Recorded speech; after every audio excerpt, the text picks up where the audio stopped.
Ernest Hemingway coined the phrase grace under pressure. And he used it to describe what he colorfully called guts and what we more commonly call courage.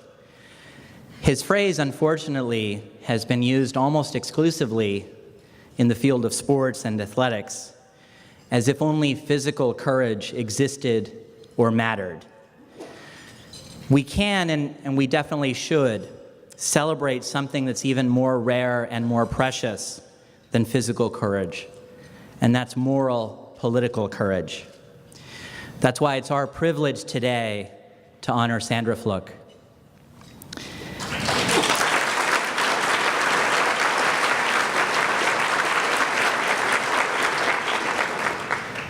In February 2012, when most of her fellow Georgetown law classmates were worrying about passing their exams or finding a job after graduation, Sandra was preparing to testify before the House Oversight and Government Reform Committee.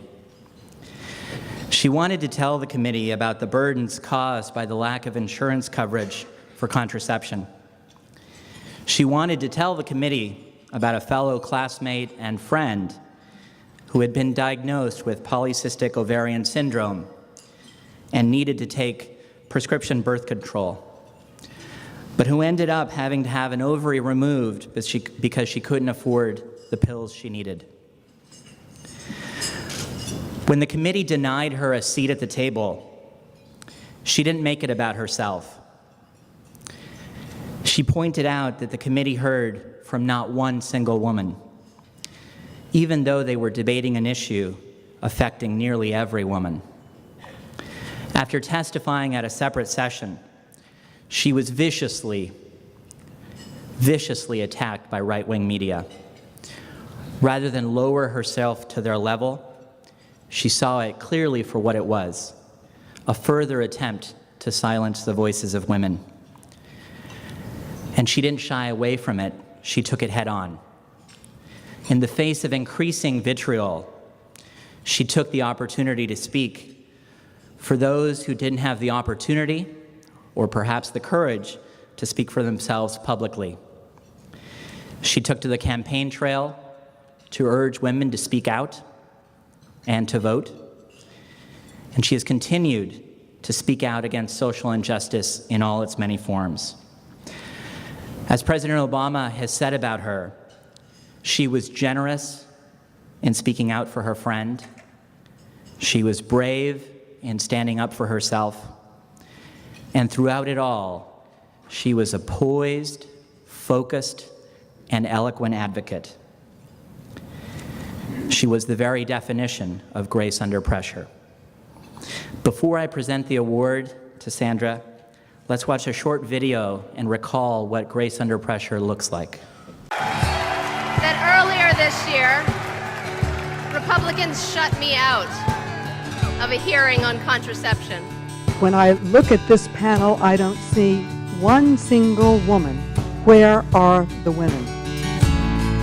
When you let university administrators or other employers, rather than women and their doctors, dictate whose medical needs are legitimate and whose are not, a woman's health takes a back seat to a bureaucracy focused on policing her body. The #1 right-wing talk show host in America has used his platform to attack a private citizen. And I believe that what it is an attempt to silence me, to silence the millions of women and the men who support them. I just want to say thank you to Sandra. She is one tough and poised young lady. She was generous to stand up for her friend. She was brave to stand up for herself, and an eloquent advocate. And I'm here not only to introduce the president, but to talk to you about the clear choice that we face in this election. A country that honors our foremothers by moving us forward, or one that forces our generation to refight battles that they already won. Please welcome Scott Peters, the next congressman from the 52nd District. I suspect she's going to be doing some some even greater things as time goes on. I'm an attorney and a social justice advocate. So I fight not only for women's rights and reproductive rights, but for gender equality for both men and women, for LGBTQ rights, for workers, for immigrants, and for racial justice. And if Congress doesn't act by this July, it will become more expensive to get a college education. The Paycheck Fairness Act builds upon that by, for example, allowing men and women to talk in their workplace about how much they're getting paid. Yes. My name is Sandra Fluke. Sandra Fluke. Sandra Fluke. Sandra Fluke. Miss Sandra Fluke. Sandra Fluke. Sandra Fluke. Susan Fluke. Sandra. Miss Fluke. Sandra Fluke. Sandra Fluke. Miss Fluke. Can I call you Sandra Fistwell? Do you mind me calling you Sandra? That's fine.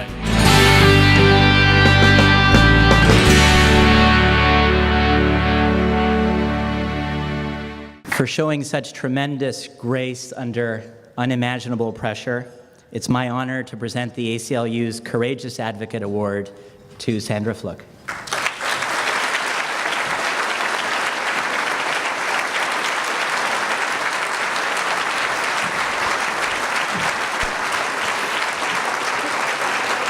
Thank you.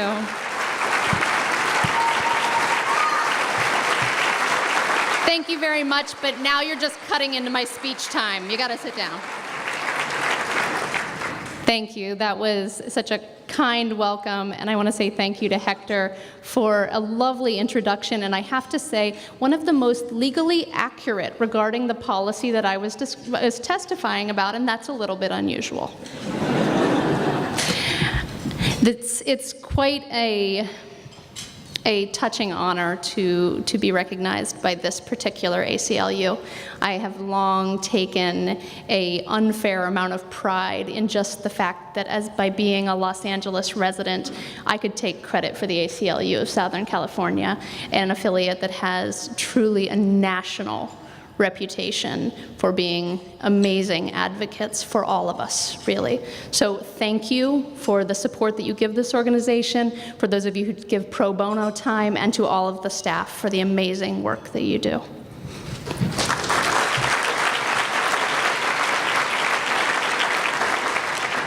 But I have to say that Hector described some of what I was accomplishing during my last semester of law school about a year ago. But he didn't actually give credit to the ACLU's role in that. Because at the time, I was an intern in the DC office of the National Prison Project of the ACLU. And they were quite supportive and generous while I was going through this process. They heard some of the most creative and unusual excuses from an intern that I think they had ever heard, such as, I'm really sorry, I know I'm supposed to be working on that brief, but can I use your office? I need to call my family and tell them that I'm about to be called a slut on national media. Or, can I switch my shift because I have to testify before some members of Congress? And they gave exactly the response that you would expect of a supportive, progressive advocacy organization dedicated to their work, which was, yes, of course, please go and fight the good fight, and when will you be able to get me that blue booking? So I was very appreciative of their support and of the ongoing work that all of the ACLU does. But you've made the mistake of giving the microphone to an advocate. So this is the end of the portion where we talk about what we've done successfully and all of the victories that we've won, and now we begin talking about what more we have to accomplish and what I want from all of you.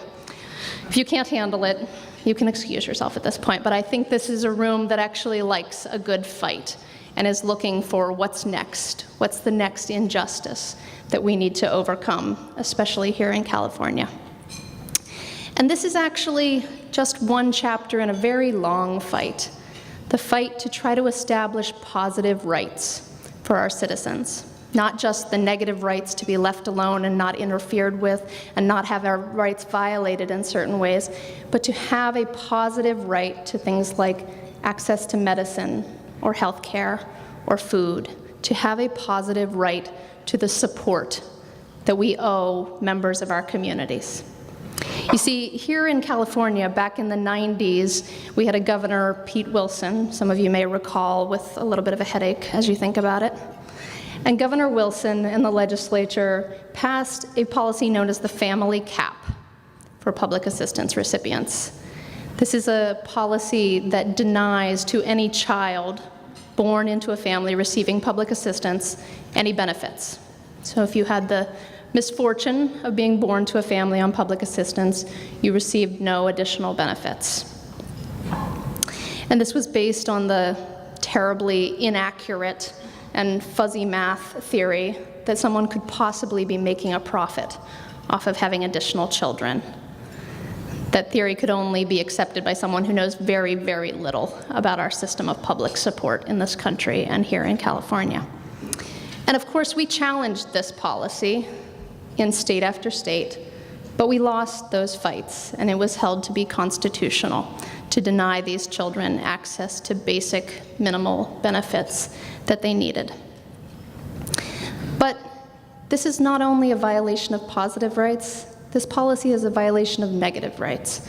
Because you see, the true purpose, and I think the fairly nakedly obvious purpose of this policy, is to control the reproductive choices of poor families, to try to limit the number of children that they have. And after 2 decades, we know that it's not been successful in limiting the number of children born into poverty. In fact, the rates have stayed the same, but the children have been poorer because they don't have access to the benefits that they need. So we've actually increased child poverty after 2 decades of this policy. And it's a violation of negative rights because it's actually a violation of the privacy of these families. We speak so often about the right to privacy, and the phrase almost becomes automatically linked with the right to be able to access an abortion. But the right to reproductive privacy, to make decisions about your family, how many children are in your family, and when you have those children, is not only about access to abortion care. It's about policies like this one, where our state is coercing poor families to not have children. Unfortunately, the violations of privacy go deeper in this policy, because there are exceptions in an attempt to make this palatable to a citizenry that rejected the family cap in a ballot measure. The legislature included some exceptions. Exceptions that if you're a victim of a sexual assault and become pregnant as a result, but you're willing to diverge your private medical information and report it to the state, then you can have access to these benefits for that child.